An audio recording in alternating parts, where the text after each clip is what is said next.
বস, বাইরের এলাকার পোলাপাইন এলাকায় বেশি নাচানাচি করতেছে, উশৃঙ্খলা বেশি করতেছে বস। আমার এলাকায় বাইরের পোলাপাইনের লোক আসতে পারবে না, তুমি শোডানোর ব্যবস্থা করো।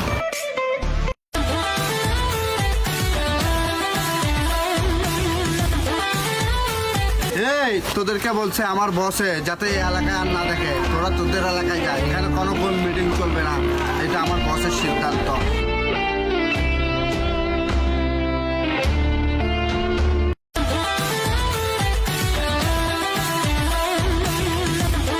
আরে এতিম আকবর, তুমি হঠাৎ করে আমার কাছে এরকম তো একবার আসে না, আসার আগে হয়তো একটা কল দিস। বস কি আর বলবো, দুঃখের কথা। কুত্তামিজানের এলাকায় গেছিলাম একটু ঘোরার জন্য, ওরা আমাদেরকে একটু শান্তিতে ঘুরতে দিল না, উল্টা আরো আমাদেরকে হুমকি দিল, আমরা নাকি ওখানে যেতে পারবো না। বস এটা কি বস সম্ভব? বিচারটা আপনি করেন বস। চলো কুত্তা মিলিজনের এলাকায়, আজকে ওরা একদিন নালে আমার একদিন।